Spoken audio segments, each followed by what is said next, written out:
I recently did a video in which I tier ranked writing advice from the internet, and boy was there some horrible advice out there. Using fancy words will make your writing sound more credible. No. Okay, we're starting right out of the gates with one that I just think, excuse me, but what? Like, seriously. Don't read books from the genre you want to write in because they'll influence you too much. How am I supposed to know if I want to write in that genre if I don't read any of it? Eliminate adverbs. Excuse me, but what? Adverbs exist for a reason. Why would you eliminate them? No. You can find advice on just about anything on the internet, which is honestly pretty cool and can be a great help to people wanting to learn. But the problem is when advice gets confused with opinions. It is my opinion that villains with a tragic backstory are the best. That is not a fact. There are undoubtedly tons of people out there who prefer villains in a myriad of other ways. But it would be really easy for me to go online and make a video entitled something like 10 reasons your villain needs a tragic backstory. And then in that video, I could pretty easily outline 10 different reasons why your villain did need that tragic backstory to be compelling. And if you were a newer writer, you might come away from it nodding your head and thinking that I was right. But that's my opinion. It's not a fact. And advice is ultimately going to be biased towards whatever person is sharing their opinions and methods. So should you actually listen to writing advice on the internet? Or should I delete this channel right now?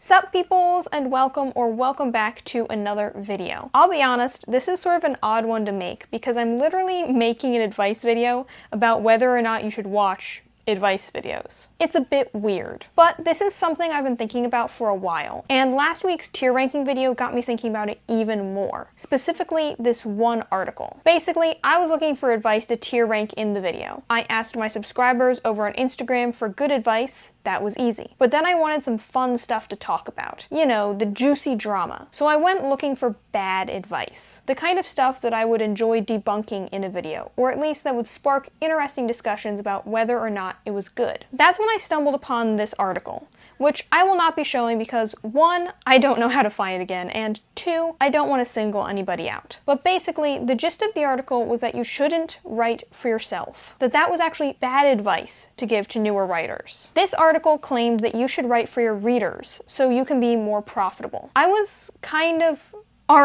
very surprised. To me, writing is creative expression. I couldn't imagine doing it not for myself. Of course I want to be a successful author, but not really for money. I want to be a successful author so I can share the stories and characters in my head with more people, and so that I can spend more time doing something I'm passionate about rather than it being a hobby on the side while I work a corporate job.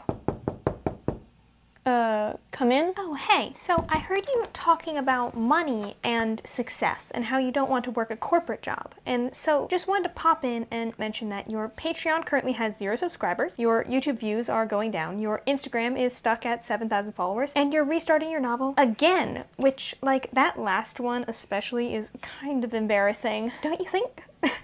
Actually, you know what? They all are. I'm well aware of all of this. Okay, well, I don't know, thought I should remind you that you are, in fact, not successful and are actually a total failure. I'm actually kind of in the middle of something right now. Can you come back later, like in the middle of the night or something? That's when you usually show up anyway. Yeah, I'll come back then. Sorry.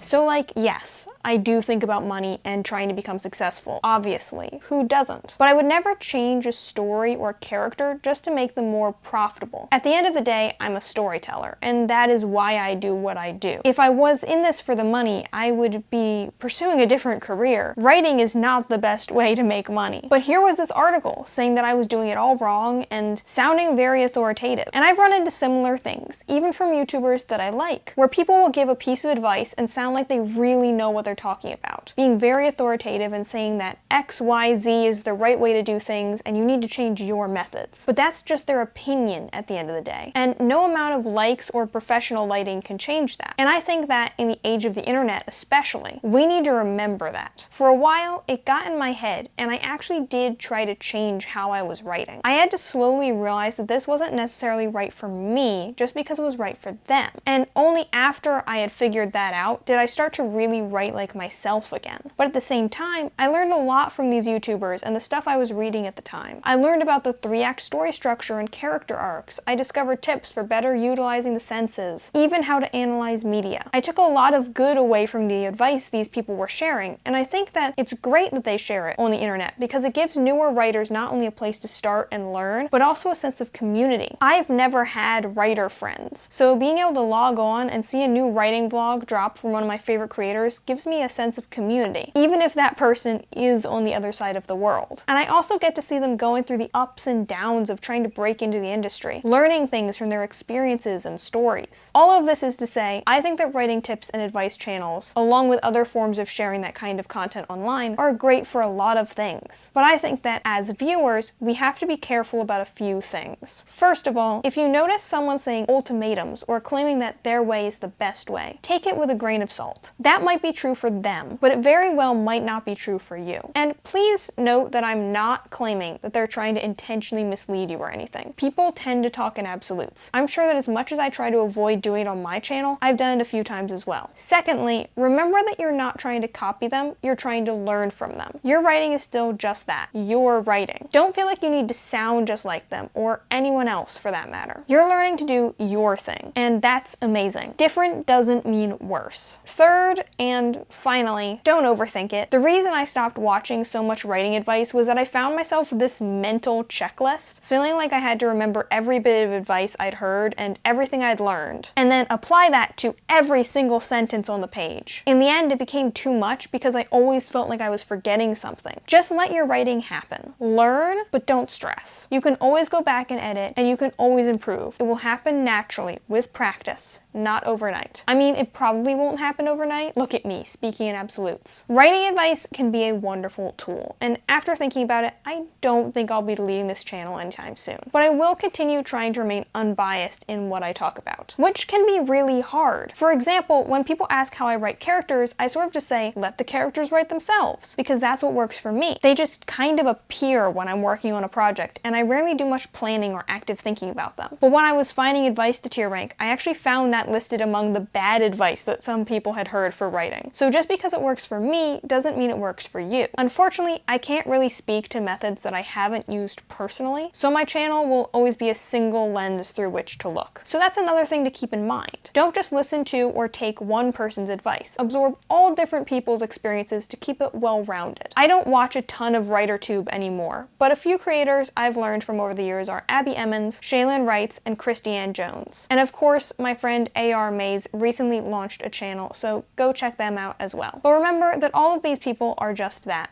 People sharing their experiences, which is awesome, but also subjective. So bringing it back to some advice I received on the internet. Don't take advice from the internet, just write. Thanks person on Instagram that told me that. I'll try my best.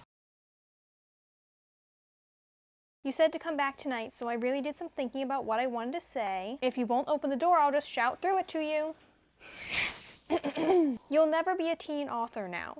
You missed the boat. You haven't even published a book. Who are you to be giving people advice? No one will ever read your books because they actually all suck. Your Patreon is a bust and you should give up on it. I don't want anybody to think that I'm like this super confident person or writer. That would be misleading. I started this channel because I wanted to show the realistic ups and downs of trying to become an author, including all the self-doubt and rejection that came along with that process. I am not an expert. And even if I was, my advice would still be subjective. Insecurity is always nagging away in the back of my mind, just like it probably is in yours. Trying to turn my passion into a job is hard, but because it's my passion, I'm willing to keep trying and not give up. But if you want to maybe make that voice a little quieter, you could go and check out my Patreon. I'll link it in the description. Getting that off the ground will be a huge step towards becoming a full-time YouTuber, and for me, that is ultimately part of how I hope to make it as a writer. So yeah, good night, and I'll see you on the next page. Till then.